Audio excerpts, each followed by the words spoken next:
So before going on demonstration of Kirchhoff's current law, we will see what we are using the apparatus. So now I am showing you the apparatus. This is our breadboard Tenor kit circuit.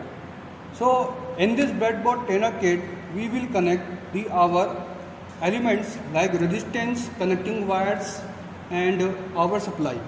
So now I am showing you first of all what we are using. So here we are taking the resistance. This is our resistance.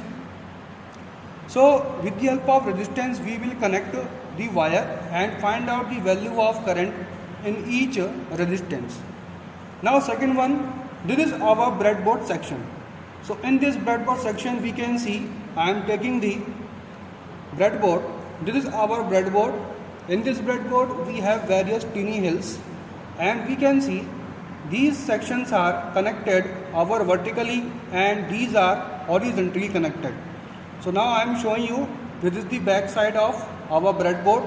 So when we see this is our vertically connected and this is our horizontally connected. So that is the connection of our breadboard kit. Now the third apparatus is I am showing you the multimeter. So this is your multimeter. With the help of multimeter we can find out the value of current, resistance, etc. So in this multimeter we have two leads. Okay, so these are two leads. So I am showing you in this lead we have two leads. That is our red lead and that is our black lead. So the red lead is connected to the positive terminal of our breadboard and black lead is connected to our ground of the breadboard Tenor kit circuit.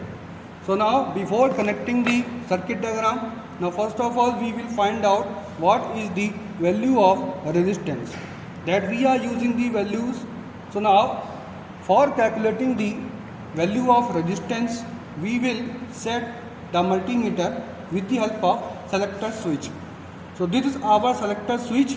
So now we are placing on resistance side. This is on our resistance side and we will place from here to resistance side. Now we will find out. So now we will check what is the value of our resistance. So I am placing the red lead on first terminal of resistance and black lead on the second terminal of resistance. So what will be the value? So we can see the value of resistance is 215 ohm.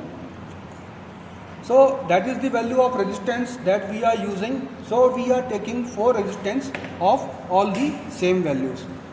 Now we will see what is the circuit diagram. So now we can see that this is your circuit diagram. In this circuit diagram we are using 4 resistance. So that is resistance R1, R2, R3 and R4.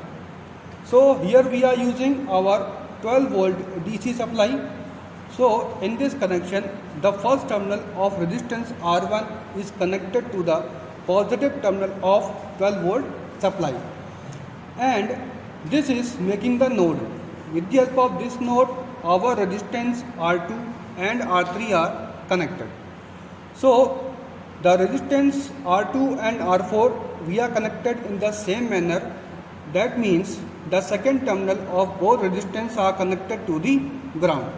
So that will be our circuit diagram. With the help of this we will connect our circuit. So now first of all we are taking the resistance R1. So now I am connecting the resistance R1, that is our first terminal. So we are placing the first terminal on the one tiny hole. So this is your resistance R1 is connected with the help of first terminal.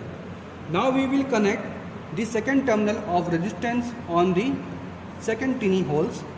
So we may choose any holes and we may connect the resistance R1. So we have our resistance R1 connected with the help of breadboard. So now I am giving the supply of 12 volt DC with the help of this red wire. So the first terminal is connected with the resistance R1. So I am placing the first terminal of wire in same point of resistance R1, and the second point, that is our second point, is connected to the 12 volt DC supply. So I am placing on the 12 volt DC supply. Now we will select our second resistance R2. So this is your second resistance R2. We will connect the first terminal, that is our first terminal, to the second terminal of resistance R1. So now I am placing it. That means the first terminal of resistance R2 is connected to the second terminal of resistance R1. Now the second terminal of resistance R2 we will connect with the help of our grounded. So we are using the grounded sections of this breadboard.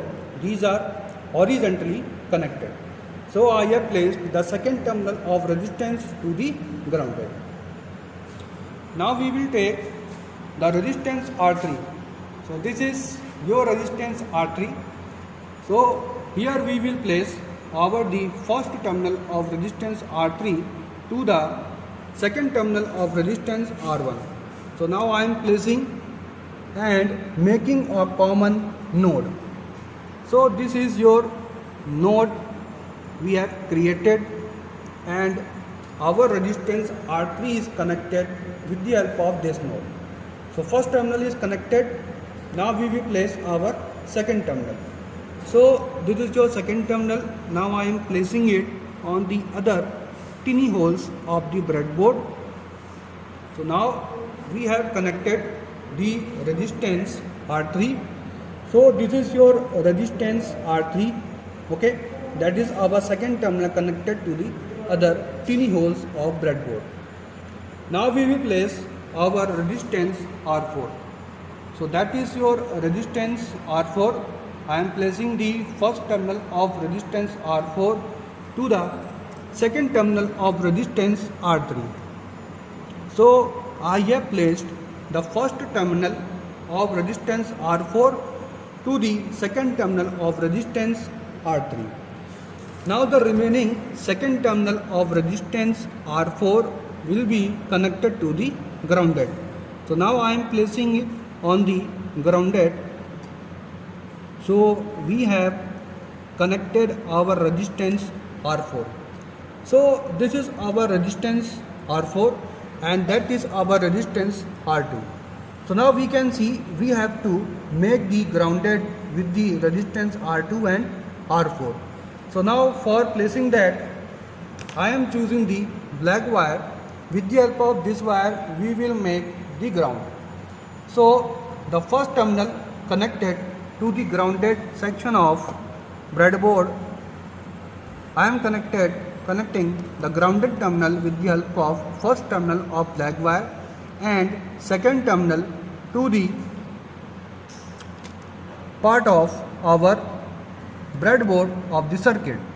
So now we are placing the grounded wire with the help of that. So here we have connected our circuit. So this is our supply, that is our supply. So this is your positive supply, that is your negative supply, that is your resistance R1, that is resistance R2, resistance R3 and resistance R4. So with the help of that we will find out the value of current in each resistance. So now before going on that we will choose our multimeter.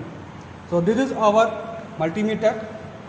So with the help of multimeter we will place our selector switch on the current side. So here we are working on DC. So we can see this is our DC ampere current. So we will place with the help of that and we will also place the red lead from voltage to the our current side. So we have placed our red lead on the current side. Now we will find out the value of current with the help of this breadboard multimeter. We will find out the value of current in each resistance. So to find out the value of current, we will use our multimeter. So to find out the value of current, we will choose our selector switch on DC ampere current. So here we will choose the 200 milliampere current in DC. So that's why we have selected 2 milliampere and our red lead is connected on milliampere. That means we will find the value of current in milliampere. So now I will calculate the value of current one by one. Now I am turning on the switch and our breadboard is on position. Now we will find out the value of current. To find out value of current, first of all we will turn off the breadboard and we will break out the second terminal of resistance R1. This is our resistance R1. Now we will break out the second terminal of resistance R1. So with the help of these two leads, we will find out the value of current. Now I am again turning on the switch and we will find out by keeping the red lead on the second terminal of resistance R1 and the black lead on the first terminal of resistance R2 or R3. So now we will find out. So it will give us the value of current I1 is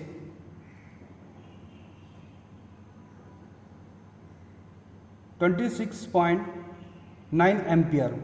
The value by keeping the leads on resistance, we will find out the value of current in resistance R1.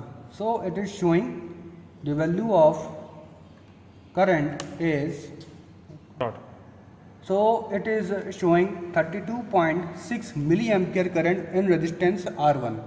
Similarly, we will find out the value of current in resistance R2 and R3. So to find out the value of current I2 and I3, again we will turn off the switch and again we will connect resistance R1 in previous place. Now we will break out the first terminal of resistance R2.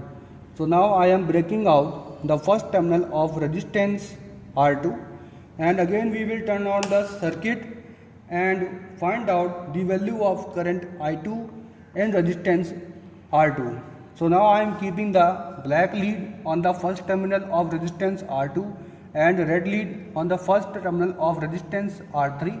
So it is showing 22 milliampere current. So current is 22 milliampere in resistance R2. Now the remaining current I3 we will find out in the same manner. Again we will connect the resistance R2 in previous place and we will break out the second terminal of resistance R3. So now on breaking the second terminal of resistance R3, we will find out the value of current R3 in resistance R3. So now we will turn on the switch and we will find out the value of current I3. So here we are getting 10.8 milliampere current. So as in our circuit diagram we can see, this is our circuit diagram. I1 is 32 milliampere, I2 is 22. So here we will get the value of current I1, I2 and I3. So I1 we will, so here we are verifying our equation I1 is equal to I2 plus I3. So I1 we will get 32.8 milliampere, I2 is 22.8 milliampere and I3 is 10 milliampere. So hence our KCL has been verified. So thank you everybody. Thank you so much.